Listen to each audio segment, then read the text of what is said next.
I was going to say cheers, but it's Happy Thursday. I'll say the cheers for later. Happy Thursday. I hope you're having a good day. Last night we had our Ash Wednesday service.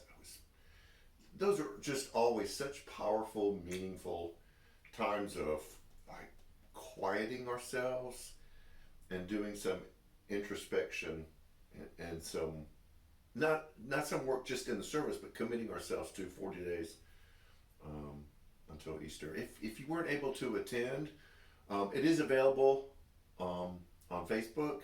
You can go to Facebook and stream it from there. We streamed it live last night. One of my favorite scenes from, I don't know if it's one of my favorite movies, but it's a movie I really like, is the scene from the first original Jaws where it was the night before and the scientist, the mayor, and the sea captain were sitting in the boat drinking and showing scars and telling the story of those scars. I got this scar in a fight against this. Peeled off the pant leg. I got the scar here. Because what they were really doing is telling the stories of their life. They were using scars as a jumping off point, but they were really actually kind of being vulnerable in the moment and telling about their life.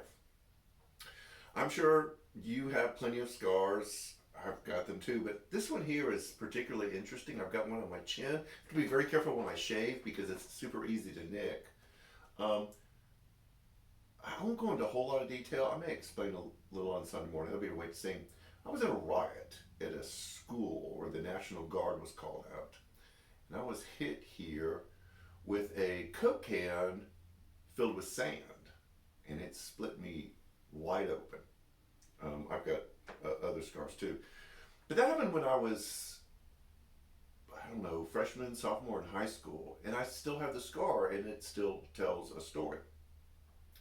And all of us could do that, talk about things that happened to us. The more difficult part is we all carry scars on the outside from things that happen to us, but a lot of us carry scars on the inside. Their hurts, their betrayals, their rejections, their events, either a big event that happened to us that just forever changed us, or maybe we haven't had that big event in our life. We've had loss and we've had tragedy, but life has just been a constant struggle or a slog. And so it's been a series of a lot of little events that create scars on the inside. There's a term for scars on the inside. It's called trauma. And trauma is a natural reaction to something harmful that your body reacts to because it wants to save itself.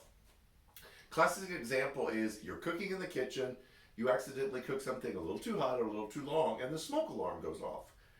Well, it's not a serious event in the moment because the house really isn't on fire, but you have this automatic reaction that senses smoke.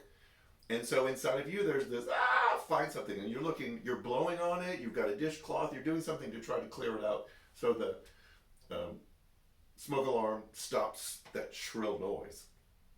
That smoke alarm, the shrill noise of it, is a representation of what happens inside of our body when we experience something dangerous or harmful or hurtful. And then we carry that for the rest of our lives, and it's called trauma, and it changes us forever. We are who we are. We are different than we would have been if we hadn't experienced those things.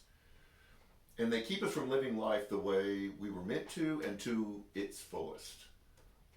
The most interesting thing about trauma, and I'm really curious about this, is there is no positive opposite for our understanding of trauma.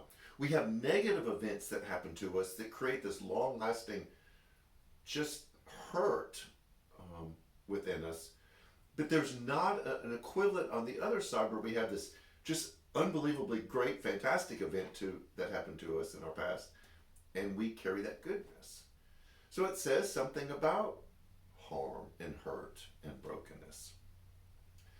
And it's a deep topic. It's a hard one to wrestle with because we um, we don't like to recognize it. We don't like to acknowledge it. And so we numb, we suppress, we ignore, we cover up.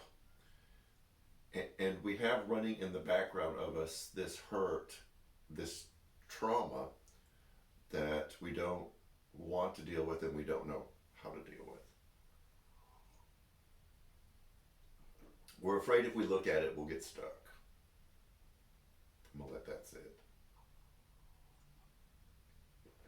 So this Sunday is our final Sunday in our finding ourselves in those who follow Jesus. And we're going to look at Mary of Magdala and kind of unpack what trauma looks like, kind of help us walk through it. This will be kind of a heavy therapeutic message, but also deliverance, because it's not about just recognizing it or seeing it. It's how we can open ourselves up to be emptied of this trauma and to allow the goodness of God to fill those spaces. So, man, this Sunday is going to be good. It's going to be really good. I hope that you join us, either in person or virtually, for this really important conversation.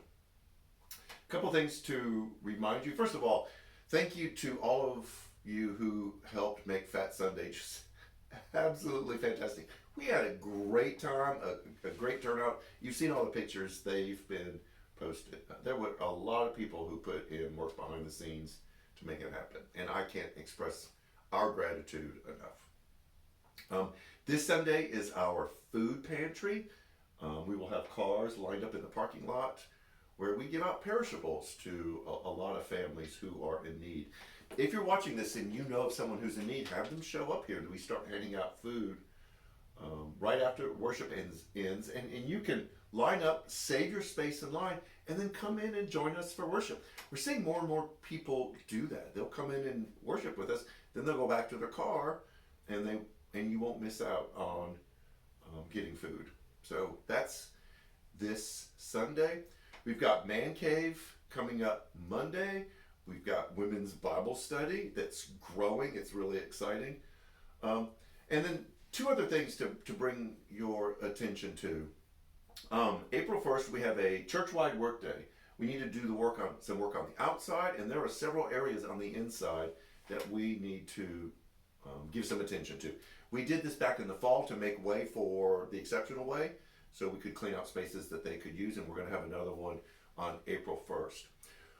We also are in the process of putting together a building campaign. It is not sexy or exciting to give to the building, but there's a lot of important ministry that happens in this physical plant. The Exceptional Way, which houses a day center for special needs adults. When we hand out food, when we have Bible study, there are a lot of things that happen, and we've got to take care of this building, and we've been taking care of a lot of big needs. We're in the process of checking off a whole list right now, and we're going to give you some more information about that. But we hope that you prayerfully consider about what it means to help us take care of this place. Okay, that's it. I've rambled long enough. So, what did I say before? Cheers. Have a great rest of the week. Join us Sunday. This is going to be really interesting as we talk about trauma.